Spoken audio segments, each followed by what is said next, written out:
Okay, we're back live. Sorry. There's going to be interruptions in the videos every now and then, especially on the streams. You guys are going to have to get used to that. But this game went to overtime. Obviously, the Pistons won by two. Obviously, LaMelo Ball and Brandon Miller. That is a young duo that everyone is really excited to watch in the league. Alley-oops, crazy stuff. This was a really good game. I mean, Brandon Miller hit all sorts of threes this game. Jaden Ivey was hitting some threes. Obviously, the Pistons kept this a very competitive game. Really good stuff. Just the shot making from Brandon Miller was incredible. You look at the Pistons, holy shit, off my bench. I mean, Tobias Harris, 26 points. He shot 67% from three. You get 27 points and 10 assists from Cade Cunningham. Obviously, you'd expect a little bit more to Tim Hardaway Jr. They have bench guys like Simone Fontecchio, Ron Holland, Isaiah Stewart, Malik Beasley, Wendell Moore. I mean, that's obviously understandable. But Tim Hardaway Jr. as a starter, as damn near a prolific NBA vet at this point, a journeyman, if you will, he's got to be better. Looking at the Hornets, though, 38 points for Brandon Miller, shooting 8 for 12 from 3. Absolutely incredible. Obviously, LaMelo Ball had a 35 as well. LaMelo Ball, this is a great fucking team. I mean, they're not a great team, but they're a really enjoyable young team to watch in the league. So shout out to the Hornets for getting it done as we move into the Timberwolves Raptors game. RJ Barrett scores 31. Scotty Barnes adds 17 in his return from injury. The Raptors beat the Timberwolves by 5. I mean, thank goodness the Raptors get Scotty Barnes back. I mean, this is who they need. They need this guy. He's a fucking star player. Obviously great scoring from RJ Barrett, and obviously Scotty Barnes did a little bit of everything. Coming back from injury, the first time this season the Raptors win back-to-back games, and that's a really good momentous thing, and especially against a good team like the Minnesota Timberwolves. Yeah, Jaden McDaniels dunked on Scotty Barnes. That had everyone hyped. That was a fun moment. This was a good game, man. I really like the Raptors, retro court. Can we just talk about that? Holy cow. Is my face red? I feel like I'm, burning up down here. RJ Barrett was getting to the rim. Just a really good game. Dante DiVincenzo hit a couple shots. Chris Boucher was getting to the rim for the Raptors. Just first looking at the losers, the Timberwolves. 23 points for Julius Randle. You get a 22-point game from Jaden McDaniels, one of the best games from him this season. He shot 33% from three. Rudy Gobert had 13 points, 11 rebounds. He shot 80%. You get a 26-point performance for Anthony Edwards. Man, Nickeil Alexander-Walker, I don't know. They just can't find that complimentary guard for Anthony Edwards, and I feel like that's been a problem for a while. They've had Mike Conley in the game. I don't maybe try starting Dante DiVincenzo. I don't know. I don't think it's very logical to start Nickeil Alexander-Walker over Dante DiVincenzo, especially after that playoff run he had with the Knicks. I'm not sure why they're doing that. Maybe it's a spark plug off the bench type of thing. I don't know. But looking at the Raptors, 15 points and 12 rebounds for Jakob Poeltl. You get a 31-point game for RJ Barrett. He's been having a very good season in the absence of Scotty Barnes, averaging 23 points a game. He shot 33% from three tonight. 22 points off the bench for Chris Boucher, just adding a little bit of everything. Shout out to the Raptors. We have two more games. Let's start with the Jazz and Spurs. Man, oh man, without Wembanyama, them Spurs are figuring it out. They are 8-8 in the first 16 games, which is very impressive given the circumstances, especially, not having Popovich for the longest time due to that stroke. I don't know if he recovered from that. I really hope he did. But yeah, Spurs rallied to top the Jazz by 8. This is their second straight victory without the injured Victor Wembanyama.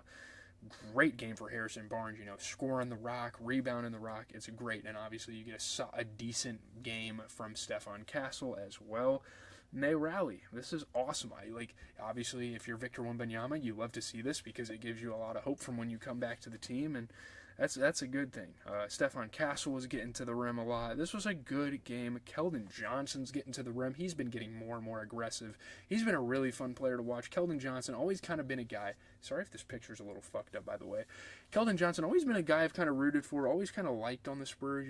I've seen some of his games, and he's a really good player, man. And he's starting to kind of get some recognition even.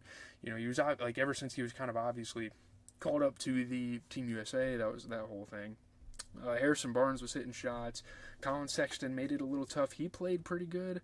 Looking at the Jazz, though, John Collins, 18 points and 14 rebounds, 27 points for Lauri Markkanen off of 30% three-point shooting. Again, Filipowski's kind of a rookie. They're kind of trying to get used to him in the rotation. They obviously have Drew Eubanks, Bryce Sensabaugh, Johnny Juzang, Isaiah Collier kind of coming off the bench to kind of help him on the scoring end. Eventually, Filipowski will get better. I don't know. We'll see. We'll see what happens with that. Filipowski obviously has a long career ahead of him, I'm sure. Those Duke guys, that's how it always goes, and a decent amount of them find their all-star stride eventually. So we'll see what happens with Filipowski. Looking at the Spurs, though, 25 points and 10 rebounds for Harrison Barnes. He shot 80% from three. Really good game there. And then you get 13 points and 10 assists for Chris Paul, obviously doing a little bit of, point guard action. He's the point guard. He's the traditional point guard, which is something that the Spurs have kind of needed for a while. So let's close out the night with arguably the best moment of the night, and it just concluded a couple of minutes ago, so I might not have too much to say about it, but we have the Magic and the Lakers game. Franz fucking Wagner. The dude might win it. I don't know if he's going to win an MVP just because of, the skill set of the league now, but he's going to be up there in consideration. Him and Paolo Banchero. In the next 5 years, one of those two is going to probably be in the top 10 to top 5 in MVP voting. The guys are incredible. I mean, that insane go-ahead three on the step back. Obviously, Anthony Davis missed a free throw or two, and that's not great, but Franz Wagner, what a fucking shot. Obviously, Anthony Reeves was from Kentucky. What the fuck? Austin Reeves hit some tough shots. Yeah, Franz Wagner was all over the fucking place tonight. The guy's a fucking beast.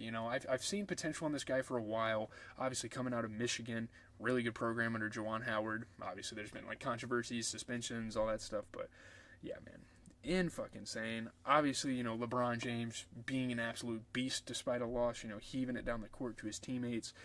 Really, really good game here, though. Looking at the Magic, Franz Wagner, man, 37 points and 11 assists off of 40% three-point shooting, 50% overall. Absolutely incredible performance. You get Jalen Suggs going out there for 23, so those two kind of complement each other. They've been on the same team for a couple of years now, so that is really cool.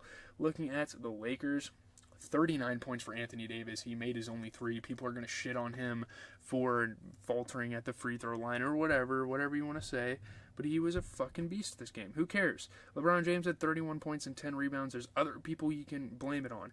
Maybe a guy like Cam Reddish could come out there and provide a little bit more offense. I've really liked seeing Dalton Connect be in the starting lineup. That's a really good change for JJ Redick.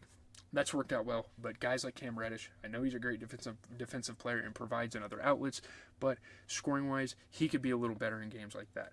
Looking at tomorrow, Friday, there's quite a bit of games on tomorrow. I don't really know if any of these games are going to be super good. I mean, Mavericks, Nuggets, Kings, Clippers, those could be some good ones. Kings, Clippers, nice little West Coast action there. But I think that is going to be the video. Leave a like, comment, subscribe. As always, it has been your boy GZTV. I am working on that movie review. I don't know how much time tomorrow I will have to do that because, holy shit, I just lagged a fuck ton. Because I have to go get my dog. We will stream throughout the entire Thanksgiving break, probably every night around 9 or 10. We're going to be on stream, playing Phasmophobia. I'm just lagging again.